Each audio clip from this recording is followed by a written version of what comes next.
Hey, everyone. Thank you for tuning in.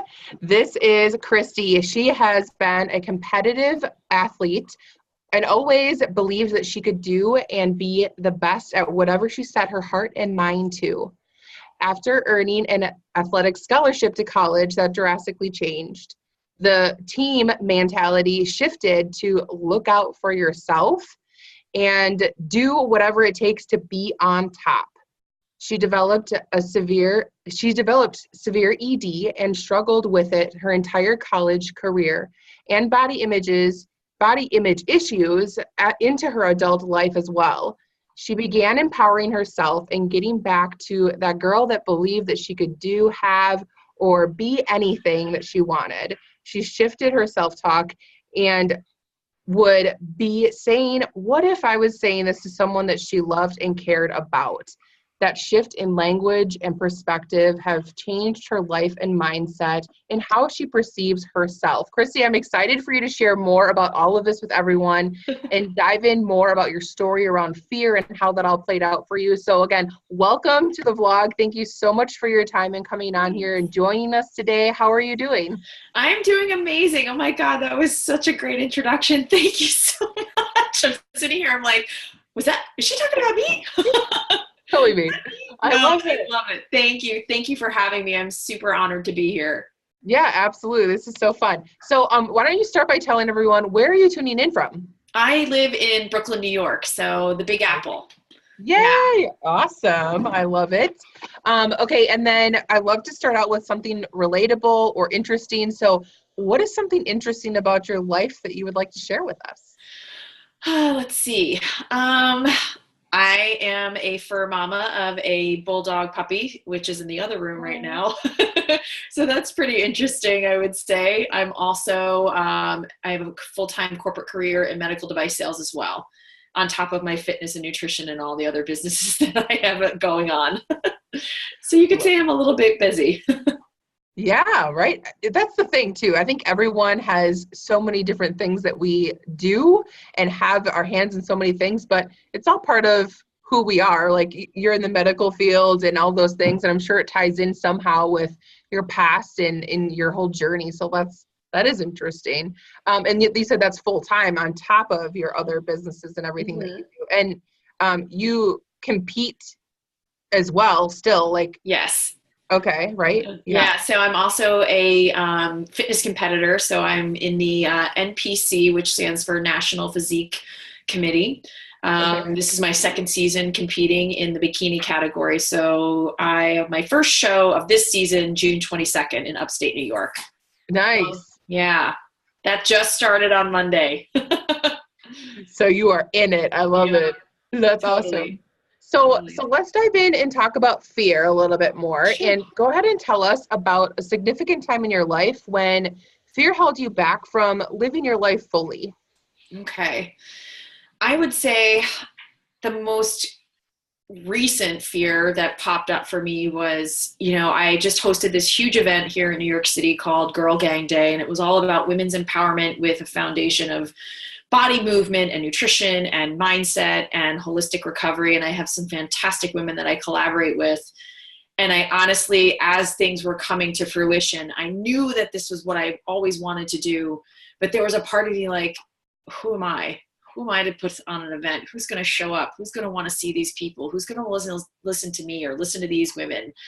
And for a moment, like there were a few times in the process of putting this together that I really thought about, oh my God, I'm not good enough. And it always stems back to that for me, like the good enough thing.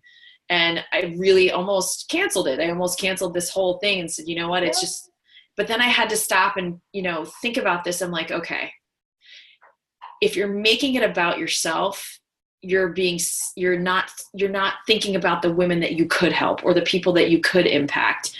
And as soon as I started shifting that perspective of not the focus on me or good enough for me, but what if somebody gets something out of this? What if somebody, takes their life to the next level or shifts something that they've been battling with?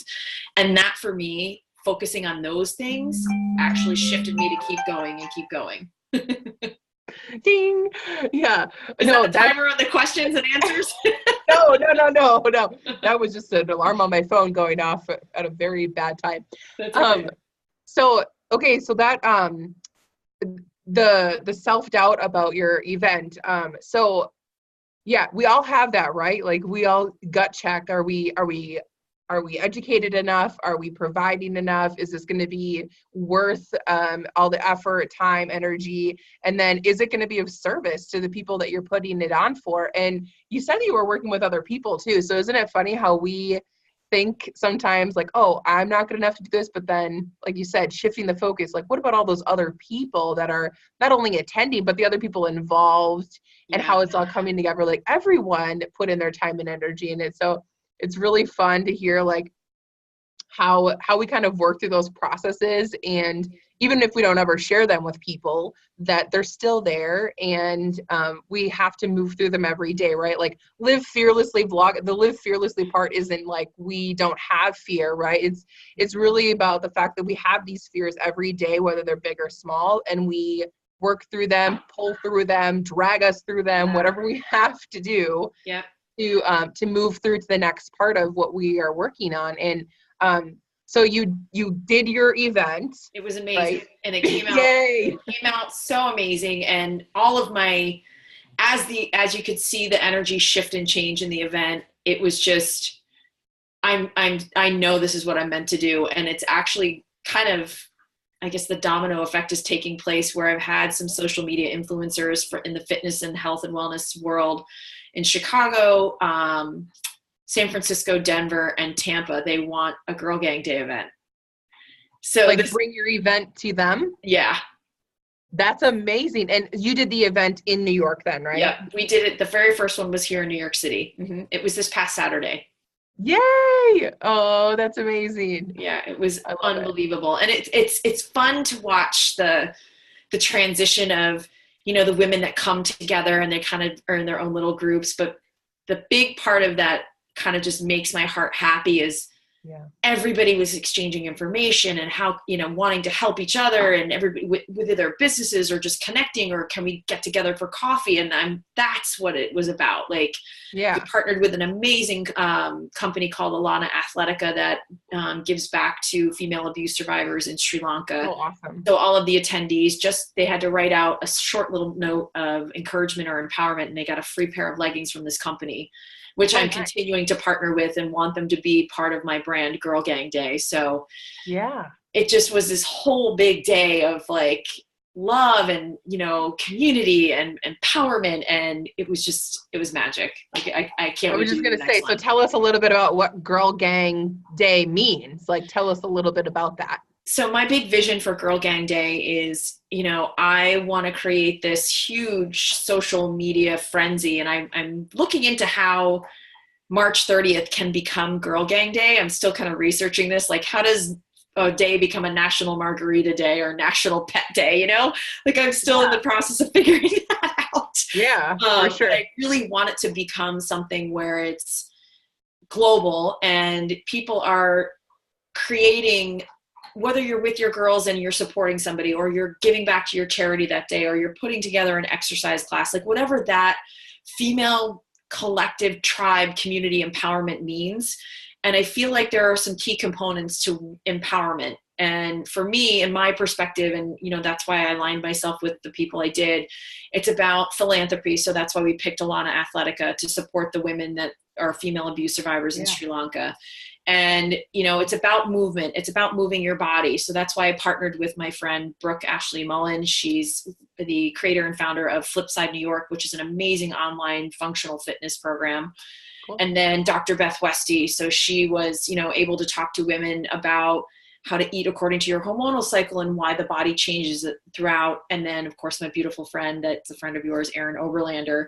She did a fantastic talk about holistic recovery, pre-post workout, how to reduce stress using aromatherapy and essential oils. And it just was, and then we had one other speaker, her name's Panita Manjat, and she did a little bit of my mental fitness.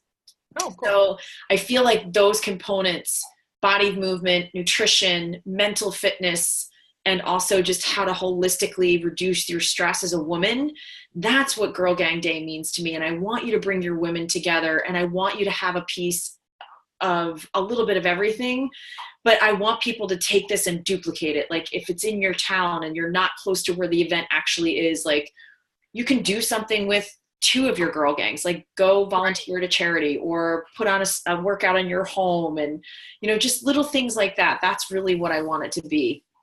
Yeah. And for the record, Dr. Beth Westy is also a vlog guest on here as well. So we've heard from both Erin and Beth Westy. So I Nice. love that you guys are collaborating on all these things. So I'm like, yay, I love all these ladies. That's so fun. So going back to the fear part of it. Mm-hmm. So when the fear, you know, is creeping in and, you know, it's there and you feel it and you know it's there, where were you mentally during that time? And like, how did you start feeling about yourself during the time where you were like gut checking all the fear and the doubt?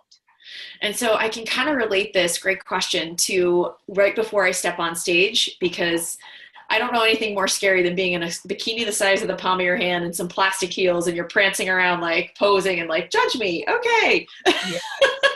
Right. So I read this incredible book. One of my favorite mentors and authors, her name's Mel Robbins. So she's the author of the 5-Second Rule. Yeah. And she specifically talked about how physiologically fear and excitement are the same in the body. And the difference between whether you create a fear response or an excitement response is what you're saying to yourself. So she was talking about a moment in the book where I think she was giving a big talk or something was going on. And instead of being in the fear mindset, she just kept saying, I'm excited, I'm excited, I'm excited, I'm excited. Yeah. And I literally do that before I go on stage. And I literally did that in my head on the car ride to Girl Gang Day when the event was actually happening. I'm excited, I'm excited, I'm excited. And it works. And it really works. It does. I just finished reading the 5-Second Rule, actually, or listening. I do audiobooks, but nice. I just finished that book last week. And it's funny because doing the vlog is actually a fear. Like I always get butterflies every time I go on and I'm going to record with people. And I literally was saying that before we got on here. I was like, nice. I'm excited. See, it's powerful stuff. The simple little things are so powerful.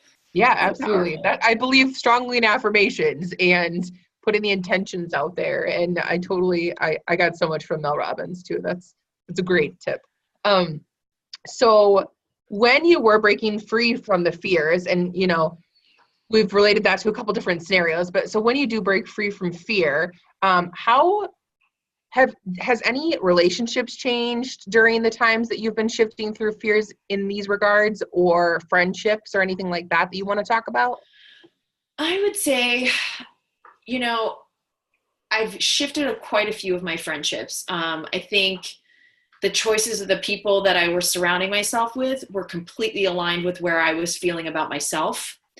And, you know, I would say in the moments of fear and I didn't think I could do something, whether it was fitness related, personally, professionally, I think I kept myself small and aligned myself with those people that were reaffirming that stay small, stay in your box, stay in your lane kind of mentality. Yeah. And as I've shifted away from I'm going to do this because it's going to serve people and I want this and this is why I do what I do, those friendships have kind of like dwindled away. Now no judgment against them or anything else, but I feel like I'm moving to a different place. And I think that everything's in a season, right? You have seasons of growth, seasons of, you know, harvesting and planting and all the things. And I'm using one of the farm girl things because I was surrounded by them this past weekend. Did Erin get in your head? Yes, Erin did get in my head. I love it. In a good way. So, I mean, and then you just kind of have to figure, like, I'm 46 years old and I know where I want my life to go. And I'm not going to spend time with something that's not empowering my higher self or moving me in the direction that I know that I want to be at. Right. And, you know, unfortunately, if somebody's in the mindset that they're in, you know, no judgment, that's where you are. I don't want to stay there anymore. And so I just I limit my exposure, if that's the word to use. I limit my exposure to that kind of energy. Yeah, for sure. absolutely. Well, and our energy and our time, like that's all precious stuff. You can't get that back. Whether Exactly. spend it talking to someone that's not going to understand what you're going through or not willing to even hear you out or be supportive in the way that you need support, then you're wasting your time, their time, and you're staying in the same spot or going backwards because now you got to go find someone to build you back up Mm-hmm. or go into the self-talk like you talked about in the bio and how you switch the perspective and talk to yourself in a more positive way and kind of yank yourself back to like, hey girl, like wake up, this is Yeah. place, let's move on kind of thing. Yeah, it's Yeah. definitely, there's been a few unfortunate, not happy Yeah. breakups, so to speak. But at the end of the day, I wish those people well and want them to, lead their best life, whatever that looks Right. like for them. Yeah. And like you said, if that's their mindset, that's theirs, you have yours, and you find like-minded people to, build each other up with. Yeah. I want to surround myself with the women and men that excel at what I want to be good at. I want to be around people that are better than me. I never want to be the smartest person in the room. Yes, absolutely. 100%. So when you were jumping ship from, having the fears in general with any of it, um, was there anything specific that you're like, okay, this is why I'm going to stop fearing this? Is there anything that you do that compels you to, snap out of it? Yeah, and it actually happened yesterday. So with my next show coming up and enjoying myself a little bit, in my off season, I utilize what a specific type of test called a bod pod for just kind of a tool to see where I'm at, where I'm progressing and, leading up to my big show day. And yesterday I got a little bit triggered and I definitely started to head down the rabbit hole of, oh my God, where am I at? I'm this, I'm that, I'm too heavy, I'm too big, I'm this. And I literally, in the middle of walking in the streets of New York City, said, stop it. And just took a deep breath and just remembered that numbers and percentages don't define me as a person and they're just a tool. I'm really sorry if you just heard that belch. That was my bulldog. Oh my God. Well, that's always classic. So yeah, that really, it will, like you had mentioned earlier, fear and doubt and things will always creep up, but it's really, again, do you go down? I feel like the Matrix. Do you take the red pill or the blue pill? Yes. Like, do you take the red pill and go down the rabbit hole and you're stuck? Or do you take the blue pill and just take a moment to breathe and just be aware of the thoughts that were being created? Because I learned this at one of the Tony Robbins, one of his events, and I love him. And nothing has meaning until you give it meaning. Yeah. Yep. And so for me, I almost gave it the meaning of shame and, negativity. And then I'm like, this is just a tool. This is where you're starting. This is what you need to gauge your progress. Look at it as a tool, not as a definition of who you are. Yeah, absolutely. I love that. And it's so true that you just have to, like, when you realize it, then you just really have to shift it and you switched your physiology by literally just saying, stop it. Like, nap out of it. Or I'll do the 5, 4, 3, 2, 1, knock it off or something, that's Mel Robbins. I use her 5, 4, 3, 2, 1. Like I'm walking around and people will look at me like, what are you doing? Is something going to happen in 5 seconds? You literally say it out loud? Oh, I do. Sometimes I have to just to quickly shift because that's basically what's happening is it's breaking the pattern in your prefrontal cortex where you get kind of wound up in your head and all the things that it's going on. So that's really literally the science behind the 5, 4, 3, 2, 1. As simple and kindergarten-like as it sounds, that's really what it is. Yeah, absolutely. Shameless plug, Mel Robbins, 5-second rule. If you haven't heard of it, haven't listened to it, watch it, read it, check it out. It's powerful stuff. I totally agree. So what advice would you give around overcoming fear, or maybe not overcoming, but moving through it? Okay. I would say if it's a recurring thing, figure out what it's trying to teach you because it's popping up for a reason. Yeah. And the universe, she's great. She has a fun way of throwing you stuff every once in a while to see if you've learned your lesson. Yes. So if it's something that you're consistently feeling, maybe take a minute to be like, okay, where have I felt like this before? What was I doing? Who was I surrounded with? Where was I? What location was I in? What was actually going on? And see if you can really kind of put that pattern together. And if it keeps popping up, then that's where you have to be able to recognize, okay, if I don't like the way I feel, I don't like this feeling, what can I shift and change to not feel this again? I mean, fear is always going to be there. We have to have it. It's part of our fight or flight type of thing. It's ingrained in us as a survival mechanism. But if you can recognize the self-created fear or the fears that continuously pop up or that get you triggered, and understand either they're there to, A, warn you, or B, just remind you of, okay, you've done this before. This is the same feeling you're going to have again. And just recognize and shift and move to a different place. Yeah, absolutely. So with triggers, because you've mentioned that a couple times. So, and a lot of it is based around the fear stuff. So how, like for you personally, how do you realize when it's your trigger, and how do you is it just explain that a little bit to us? I would say as from little kids, we have experiences and we internalize either experiences that we see, that aren't happening to us, but around us, or they're happening to us. We create and ingrain in our subconscious, I guess, protective mechanisms or protective things. And if it's something that's repetitive and it's constantly in there, or it's a way of you're seeking love or attention or something.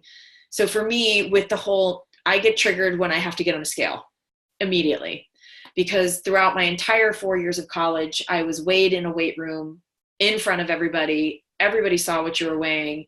And if you didn't match up what the coach wanted, you were running and you weren't playing and you were extra practice. And everybody knew it. It was not the most conducive thing to do to a female, especially in the age of 18 and you're away from home and, just trying to figure out who you are anyway. So scales and numbers trigger me, but I also recognize that and where it comes from. So that's what I mean when I get little triggers here and there, I can recognize, okay, that's where that's from. I don't want to feel like this. I don't normally get on a scale. I don't weigh myself. I just kind of flow with it and how my clothes fit. But it's just, I really feel like if you can understand, like, God, what was the other one that triggers me every once in a while? Oh, I have a recovering people pleaser. So I think some of us all have that in us anyway. Oh yeah. And I just remember to gain my dad's attention. He was very just busy, hard worker. That's how he was raised. So in order to gain love and attention, that's probably where I get my drive from. Like, okay, I have to work hard. I have to constantly be doing and striving. And that's, another trigger for me is like when I'm being pulled in 50 directions, like, okay, wait a second. That was him. This is me. I need to take a deep breath. I don't need to do all the things all the time and make everybody else happy, because you'll be unsuccessful. It's got to start with you first. And then you got to fill your cup first before you can pour into anybody else's. Yep.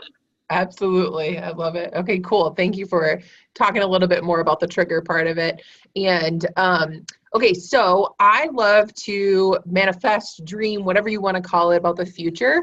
And I believe what we put out in the universe, has an opportunity to come back to us for sure. So where do you see yourself 5 years from today? Oh, God, I'll be 50.